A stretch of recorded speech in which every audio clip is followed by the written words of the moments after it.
own.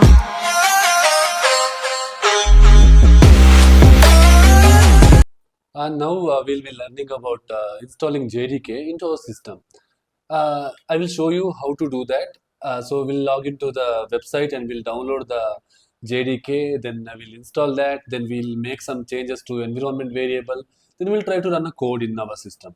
So mainly what we need, as of now, we need JDK, we have to download that, and another IDE, anything. So now as of now, we are using IntelliJ. So I'll show you how to download both the things. So let's go. JDK download. So it will give us so many options. So our main goal is to go to Oracle, www.oracle.com. So we'll go to Java downloads there. Let's click on that. So once click the here you'll be seeing so many things. So here few things are mentioned. As of now, we can see there is JDK 24 and JDK 21 listed. So what we are going to use is long-term support, that is LTS. JDK 20 and 21 LTS is available now. So we'll use that because that is more stable. So yeah, we won't be getting any more what we say problems over there in that application. If you get also, we have support group, so we'll get things solved over there. So here in the screen we can see JDK 21. We'll click on JDK 21. So as of now, this JDK can be installed in Linux, Mac, and Windows. So for our project, we are using Windows here. So when we click on the Windows, there are again three options. So as we are running it as an application, so we'll be clicking on this .exe extension. That means it will download an application so that we can install it. So yeah, let's click on that. So once clicked, it will start downloading. So this is a 164 MB file. Yeah, it will take some time. So by that time, we'll go to our download folder.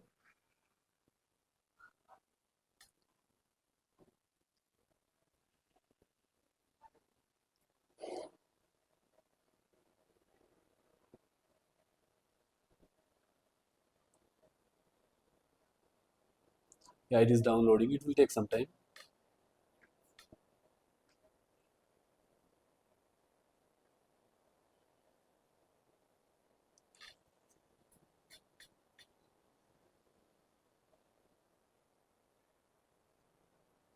Yeah, once it's downloading, I'll show you how to download IntelliJ as well.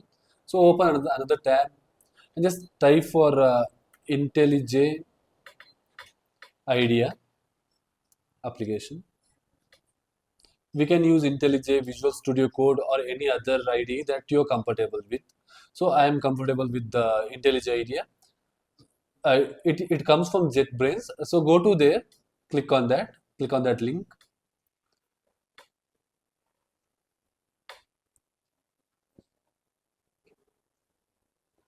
So here we can see download option. So click on download option.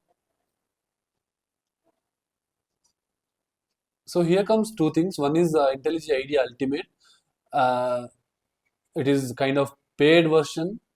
So if you go downside, we'll find the IntelliJ IDEA Community Edition, which is a free version. So basically, everyone use this one. So you just click on this any button. If you want to download on Windows, download this .exe extension and click on download.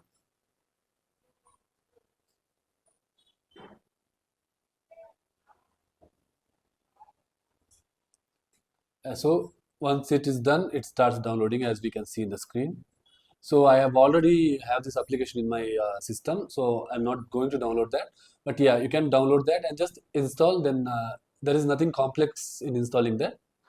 So let's now go to our Java JDK. So as you can see here, it is already downloaded JDK 21 Windows XE.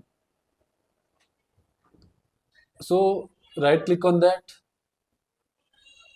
particular folder and run as administrator.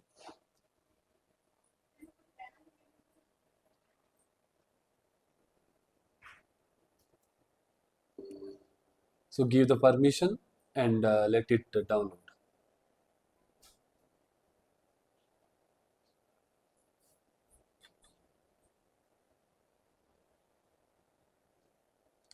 So keep on clicking on next. So it will start downloading all the necessity files into our system.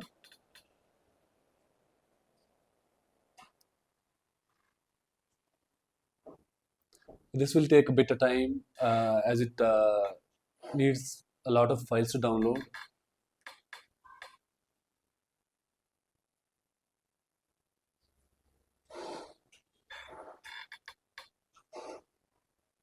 Okay. It says Java SC Development Kit 21.0.7 successfully installed. So we'll close. So it is downloaded. So now what we have to do is now we have to set environment variables. So we have to set some paths so that then only we can run the code in the IDE. Else we'll be getting some errors. So now you go to search bar here and then search for environment variable. So here we are getting edit the system environment variables. Click on that.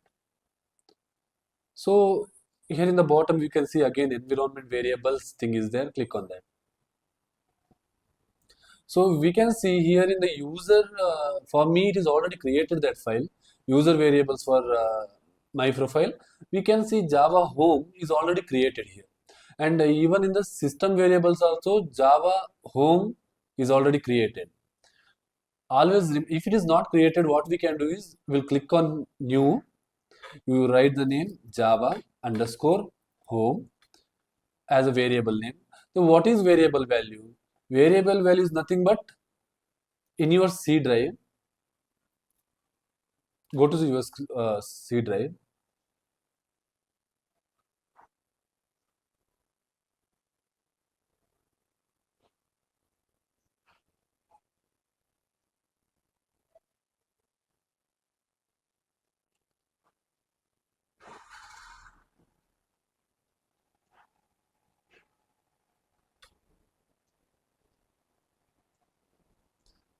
Here in your C drive, in the program files, there will be a new folder created, okay, named by Java. Click on that. Click on Java version that this file we have now downloaded, right? JDK 21. Click on that. And this is your Java home path. Click on Control C. Then we'll go here.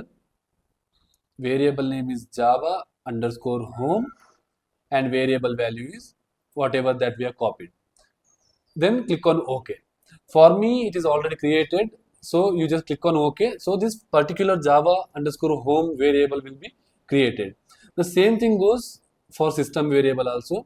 Click on new, write Java underscore home in the variable section.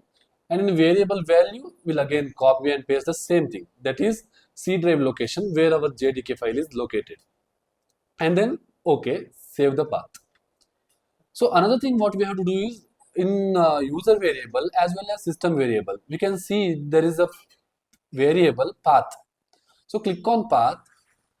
Here also we have to save one variable that is bin folder variable. So for me it is already created here. So what you have to do is click on new. So here it comes. You go to your JDK and you click on the bin and then copy this particular location and just paste here and click on OK. It will save location. So as of now for me it is already there, so I'm deleting that. But remember always to keep this in the top. This should be in the top position or else you might face some issues. So in order to avoid that, we always paste this bin, whatever the variable that is related to Java on the topmost section. Okay, save this one. Okay. Similarly, we are going to do for system variable as well. Click on path. Here you can see for me it is already created program Java. Similarly, click on new, then just paste the bin folder location for JDK that we are using, and then click on OK. So now everything is done. Click on OK. So everything is saved. Now go to command prompt. We'll see whether we have whatever we have done, is it successfully done? I mean, is the Java is installed successfully? We'll check. There is just a simple command Java hyphen version and enter. So if the Java is installed, we'll get this whatever the version we have installed, it will be displayed here. So we have installed this long-term support Java 21.0.7. So it is showing, that means the installation is done successfully.